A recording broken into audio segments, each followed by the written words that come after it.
Satyagraha 1940 during the World War II Gandhiji started individual satyagraha instead of the mass satyagraha or for few reasons उसके दो reason थे गांधी जी ने individual सत्याग्रह start किया था अभी वो ग्रुप में कोई भी सत्याग्रह मतलब कि मूवमेंट लड़ाई नहीं करना चाहते थे उसके दो रीजन थे one there were chances of it turning into the violent movement and two Gandhiji was not willing to put the British government into a very embarrassing situation during the war उसके दो reason थे क्योंकि गांधी जी को पता था कि group की वजह से कभी भी वायलेंस जो है वो क्रिएट हो सकता है सेकंड रीजन ये था क्योंकि वर्ल्ड वॉर 2 में जो ब्रिटिशर्स थे उन्होंने बिना कोई प्रायर इंफॉर्मेशन के अगर आपको याद हो कि इंडिया को वर्ल्ड वॉर 2 में शामिल कर दिया था एंड जिसकी वजह से इंडियंस ने उनको सपोर्ट नहीं किया था क्योंकि उनको पता ही नहीं था कि वर्ल्ड वॉर 2 में ज्वाइन होना है एंड जिसकी वजह से हमारी जो गवर्नमेंट इंडिया एक्ट जो चला था वो भी बंद हो चुका था तो वो एम्बैरेसिंग सिचुएशन फिर से क्रिएट नहीं करना चाहते थे Gandhi ji selected Vinoba Bhave as the first individual satyagrahi most timely question first individual satyagrahi कौन थे तो वो थे विनोबा भावे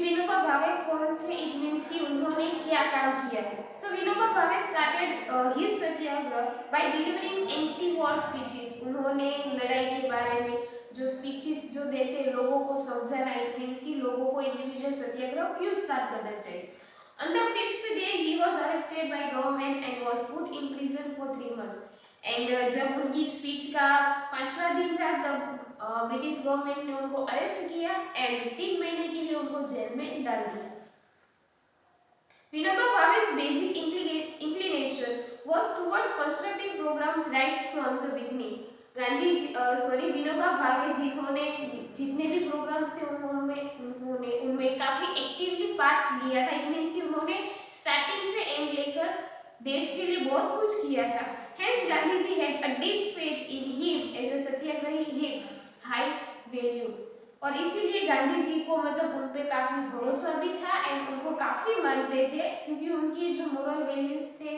जो फेथ थी वो काफी ऊपर की ओर थे एंड विनोबा भावे वो पर्सन है जिन्होंने उनके पास जितने भी लैंड एरिया थे जमीन थे वो उन लोगों ने जो गरीब जो थे उन्होंने उनमें डोनेट कर दिया था इट मींस कि जो प्रॉपर्टीज थी उनके पास वो उन्होंने अपने पास नहीं रखी थी वो स्टार्टिंग विनोबा भावे ने की थी जिसके बाद बहुत सारे ऐसे लोग थे जिन्होंने उनके पास अगर ज्यादा जमीन है तो वो लोग भी डोनेट करते थे quit India movement it means कि डू और डाई मतलब कि करो या मरो लेकिन अभी मतलब छोड़ना नहीं है बस ब्रिटिशर्स को इंडिया से निकाल ही देना है चाहे कुछ भी हो जाए क्योंकि ये लास्ट मूवमेंट थी इंडिया की लास्ट लड़ाई कौन सी तो वो थी क्विट इंडिया मूवमेंट 1942 इसके बाद मूवमेंट हुए बट वो किस तरह के डिस्कशन वाले बट ये जो फाइनली जो प्रोटेस्ट था वो कौन सा था quit India movement Mahatma Gandhi started a new chapter of freedom movement after the World War II. He asked the Britishers to leave India immediately. उन्होंने कहा ब्रिटिशर्स को कि मतलब इंडिया को फटाफट छोड़ दो Gandhi ji asked the people of India to follow the principle of do or die. Quit India movement से ही कौन सा स्लोगन स्टार्ट हुआ था तो वो था डू और डाई करो या फिर मरो and continue the struggle against the Britishers in a non violent manner and उन्होंने उनकी स्ट्रगल कंटिन्यू रखी बट कौन से वे में नॉन वायलेंट मतलब कि लड़ाई नहीं करनी the historical resolution of quit India was pass in the Mumbai session of the national of the Indian National Congress on 8 August 1942 8 अगस्त 1942 जहां पर मुंबई सेशन में हिस्टोरिकल रिजोल्यूशन पास किया क्विट इंडिया मतलब कि इंडिया यहाँ पे क्विट इंडिया का मतलब नहीं कि इंडिया क्विट कर देगा क्विट इंडिया का मतलब कि इंडिया तब तक क्विट नहीं करेगा जब तक ब्रिटिशर्स इंडिया से नहीं चले जाते पेज टर्न करो 82 Gandhi ji and other leaders were arrested Gandhi ji and उनके साथ जो दूसरे लीडर्स थे उनको अरेस्ट किया गया 9 अगस्त it gave a fresh impetus to the movement and जिसकी वजह से इस मूवमेंट को सबसे ज्यादा मोमेंटम मिला, क्योंकि उस टाइम पे गांधी जी को फॉलो करने वाले बहुत सारे लोग थे। इट मीन्स कि अगर गांधी जी के साथ कुछ होता है तो बाकी के 10-15 लोग तो वैसे ही उनके साथ निकल पड़ते। तो यहाँ पे क्योंकि गांधी जी को अरेस्ट किया था तो इसकी वजह से मूवमेंट में काफी मोमेंटम मिला। The various public meeting, procession and protest and demonstration became order of the day across the nation। पूरे देश में मीटिंग, पब्लिक मीटिंग अरेंज करना, प्रोसेशन, रैली, प्रोटेस्ट सब कुछ स्टार्ट किया गया। A large number of farmers and youth joined this movement। There were incidents of attacks on government building and on communication facilities like post and telegraph। उस समय बहुत सारे ऐसे इंसिडेंट हुए जिसकी वजह से गवर्नमेंट बिल्डिंग पे अटैक होना या फिर कम्युनिकेशन की जो भी फैसिलिटीज है लाइक पोस्ट एंड टेलीग्राफ उसके ऊपर अटैक होना। इट मीन्स कि कम्युनिकेशन में अगर अटैक होगा तो वो लोग एक दूसरे के साथ मतलब कोई इंफॉर्मेशन शेयर नहीं कर पाते। The government adopted suspensive measure और गवर्नमेंट ब्रिटिश गवर्नमेंट का ऑलवेज काम क्या था कि कोई भी सिचुएशन अगर क्रिएट होती है तो उसको दबा देना। तो उन्होंने क्या किया इसके लिए, सो मास अरेस्ट, एक से ज्यादा लोगों को अरेस्ट करना स्टार्ट किया। देन कॉन्फिगेशन मतलब कि हम ऐसा बोलते हैं ना उनको पकड़ लेना मतलब कि जब्त करना, अगर ये वर्ड आपने सीज करना। सो कॉन्फिगेशन ऑफ प्रॉपर्टी, उनकी जो प्रॉपर्टी थी उनको सीज करना and imprisonment to curb the movement एंड उनको बंदी बनाना, क्यों, ताकि ये मूवमेंट यहाँ पे खत्म हो जाए। More than 1 lakh people were arrested and put into jail. 1 lakh से भी ज्यादा लोगों को अरेस्ट किया गया एंड जेल में रखा गया। अभी ऐसा मत सोचना कि 1 लाख लोगों को कौन सी जेल में रखा था, एक साथ जेल में रखा था तो इतनी जगह थी, उनको जेल में रखना है फिर एक साथ एक जगह पे 15 हो या 20 हो, उनको बस इकट्ठा एक जेल में बंद कर दिया था। Thousands of people were shot, बहुत thousands of people थे जिनको मतलब गोली से शॉट किया गया। But the Britishers realized that it was the end of their rule। लेकिन ब्रिटिशर्स को पता चल गया था कि यहाँ पे उनके रूल का एंड होने वाला है। They hold over the people of India would not be for long। और इंडिया पे उनका जो भी होल्ड था, जो पावर बना हुआ था, वो भी लंबे समय तक नहीं रहेगा। इसीलिए उन्होंने एक मीटिंग बुलवाई एंड जिस मीटिंग का नाम था द कैबिनेट मिशन। लेकिन किसी को क्विट इंडिया मूवमेंट में डाउट है? क्विट इंडिया मूवमेंट में डाउट है किसी को? इस चैप्टर का देखो एक ही स्लोगन है, वो है डू और डाई, करो या मरो, जो किसने दिया था, गांधी जी ने क्विट इंडिया मूवमेंट के दौरान। एंड ये जो रिजोल्यूशन की हम क्विट इंडिया मूवमेंट स्टार्ट करेंगे, वो रिजोल्यूशन उन्होंने नेशनल कांग्रेस की जो टीम है वहाँ पे 8 अगस्त 1942 मुंबई में जो सेशन हुआ था वहाँ पे उन्होंने रिजोल्यूशन पास किया था। उन्होंने 8 अगस्त को रिजोल्यूशन पास किया था एंड 9 अगस्त को उनको अरेस्ट किया गया था।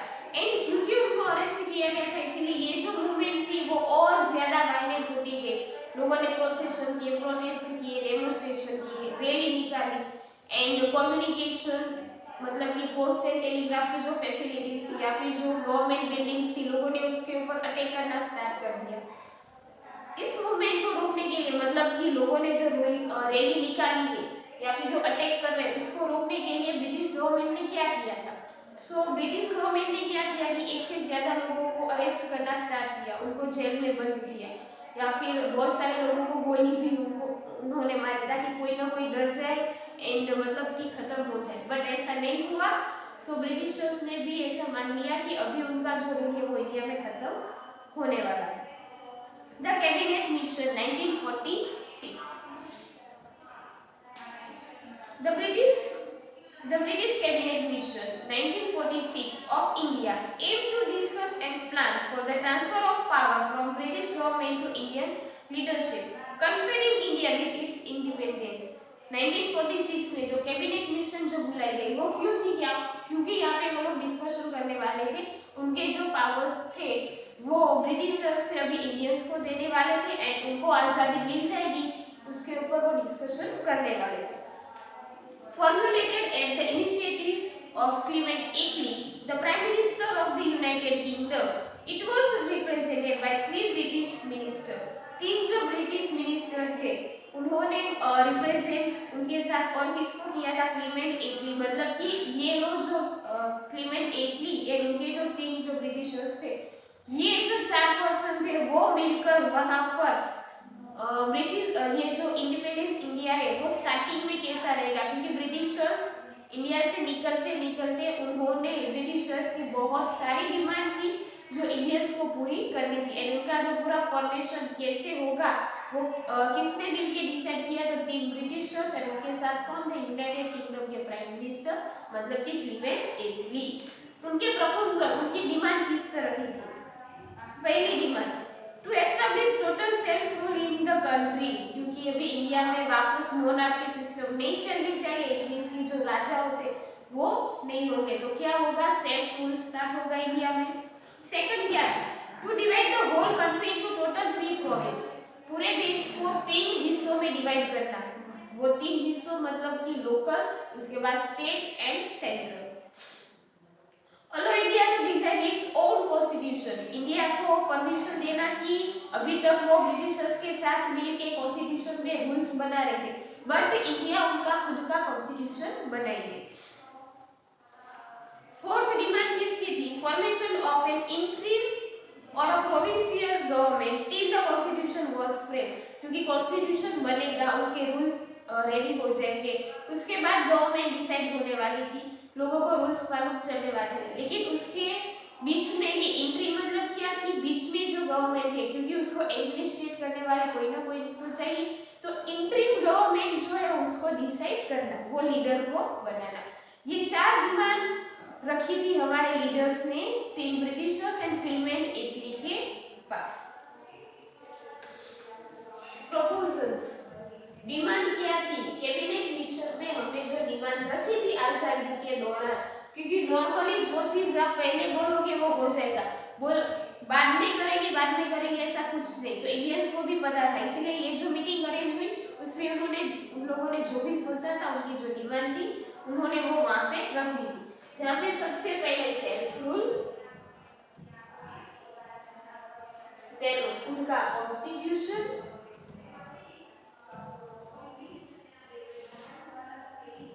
interim government and divide of whole nation, entire nation into 3 parts। 3 parts में पूरे देश को डिवाइड करना into 3 parts। द कांग्रेस, क्योंकि यहीं से ही जब ब्रिटिशर्स इंडिया से गए थे तब जाते जाते भी उन लोगों ने ऐसे काम किए थे कि वो तो चले गए थे बट इंडिया में फिर भी लड़ाई होती गई, क्योंकि अभी गवर्नमेंट बनने वाली थी इंडिया में, क्योंकि ये जो मोनार्ची सिस्टम थी वो खत्म हो गई, इंटरिम गवर्नमेंट जो है वो हमारे सिलेक्ट होने वाले थे, और इंडिया में बहुत सारी पार्टी थी, जैसे कि कांग्रेस की पार्टी थी, मुस्लिम लीग थी, तो ये जो थी अभी उन दोनों के बीच में स्टार्ट होगा, क्योंकि गवर्नमेंट बनेगा कौन, एंड जिसकी वजह से माउंटबेटन वो पर्सन थे जिन्होंने जाते जाते भी कम्युनल जो लड़ाई थी वो स्टार्ट करवा दी थी। The Congress secured majority in the following elections and form the interim government under the leadership of Jawaharlal Nehru. Congress ने उनकी मेजॉरिटी वहां पे रखी एंड उसके बाद the following election majority in the following election and form the majority के बिहाफ पे interim government जो थी, इट मींस कि हमारे जो रिप्रेजेंटेटिव थे वो सिलेक्ट हुए, और वो पर्सन कौन थे, तो जवाहरलाल नेहरू। इंटरिम गवर्नमेंट की बात है, हमारे आजादी के बाद के प्रेसिडेंट की बात नहीं हो रही है। The poor response irritated the Muslim League and they declared 16th August 1946 as the direct action day। लेकिन ये जो रिस्पॉन्स, क्योंकि मुस्लिम्स के लिए, क्योंकि कांग्रेस की जो पार्टी थी वो बहुत ही इसमें पार्टिसिपेट कर रही थी या फिर उनकी डिमांड पूरी हो रही थी, लेकिन मुस्लिम की जो लीग थी उनके लिए इतना कोई खास रिस्पॉन्स नहीं था, तो जिसकी वजह से उन लोगों को ये चीज़ अच्छी नहीं लगी थी, जिसके लिए उन्होंने 16 अगस्त 1946 as a direct action day उन्होंने डिक्लेयर कर दिया। As a result communal tension prevail in the country, जिसकी वजह से कम्युनल मतलब कि अभी रिलीजियन के ऊपर, मुस्लिम एंड हिंदू के ऊपर लड़ाई स्टार्ट होने वाली थी, ये लोगों को कहीं ना कहीं मालूम चल गया था। And many parts witness communal revolts too, and actually India के बहुत सारे पार्ट्स में ऐसे जो रिए मतलब कि दंगे फसाद हुए भी थे। However, the Muslim League maintained its position in the government through allied protest till the formation of Pakistan. हाँ, लेकिन फिर भी जब तक पाकिस्तान सेपरेट नहीं हुआ तब तक मुस्लिम लीग ने उनकी जो पोजीशन थी वो बनाए रखी थी। Attlee's announcement of the independence of India, Attlee मतलब कि क्लेमेंट एटली, और वो कौन है, यूनाइटेड किंगडम के प्राइम मिनिस्टर। उन्होंने फाइनली जो अनाउंसमेंट किया था वो The communal integrity was jeopardized by the attitude of the Muslim League with the interim government. जो communal integrity, जो communal जो लड़ाई थी, जो feeling थी, वो create हुई थी। क्यों? क्योंकि मुस्लिम लीग के इंटरिम गवर्नमेंट की वजह से, क्योंकि उनको डिससेटिस्फेक्शन था, क्योंकि इंटरिम गवर्नमेंट कौन बने थे, जवाहरलाल नेहरू। जवाहरलाल नेहरू जो कि कांग्रेस पार्टी के पर्सन थे, एंड उसकी वजह से मुस्लिम एंड जो कांग्रेस जो थे उनकी बीच में जो लड़ाइयाँ स्टार्ट हो गई थी। The British prime minister on 20 February 1947 announced in the British Parliament that latest by June 1948 the powers would be completely transferred to the Indians। 1948 को ये डिक्लेयर हुआ था 1947 को, बट 1948 जून, इट मीन्स कि सोचो कि एक साल और निकलने वाला था कि 1948 को जो पूरे पावर्स थे वो इंडियंस को दिए जाएंगे। The enthusiasm and happiness of Indian leaders and the common people know bounds, लोगों में जो खुशी थी उसकी कोई मतलब बाउंड्री नहीं थी। Gandhi ji welcome this decision of the britishers by saying that it was their best decision. And Gandhi ji ने फाइनली जाते जाते एक लाइन बोली कि ब्रिटिशर्स ने जितने भी डिसीजन लिए उसमें से ये बेस्ट डिसीजन था। अभी आपको ऐसा लगेगा कि हम 1947 में आजाद हो चुके थे, तो बुक में ऐसा क्यों लिखा है कि हमें ब्रिटिशर्स से पावर 1948 में मिले, क्योंकि 1947 में ब्रिटिशर्स चले गए थे, लेकिन जब तक कॉन्स्टिट्यूशन नहीं बनने वाला था तब तक इंटरिम गवर्नमेंट मतलब कि कौन, जवाहरलाल नेहरू ने डिसाइड किया था। लेकिन उसके जो मेन हेड थे वो कौन थे उस वक्त, माउंटबेटन। फिर भी सारे पावर्स माउंटबेटन के पास ही थे, वो हमारे गवर्नर भी बने थे माउंटबेटन। हाँ, आपको सोच के काफी अजीब लगेगा कि आजादी के बाद भी पहले प्रेसिडेंट एंड गवर्नर माउंटबेटन थे। हाँ, वो माउंटबेटन ही थे। माउंटबेटन 1948 में उनके जो पावर्स थे वो इंडियंस को देंगे और फिर वो जाने वाले थे, लेकिन तब तक वो फिर भी ब्रिटिशर्स के पास ही था। हाँ, लेकिन पहले जितना उनका इंटरफियर नहीं था। कॉन्स्टिट्यूशन बनने में इतना टाइम लगा था, इसीलिए वो 47 के बाद भी जो हमें एक्चुअली में जो पावर्स मिले वो 48 के बाद ही मिले थे। ओके, किसी को डाउट है? मैं पूछो।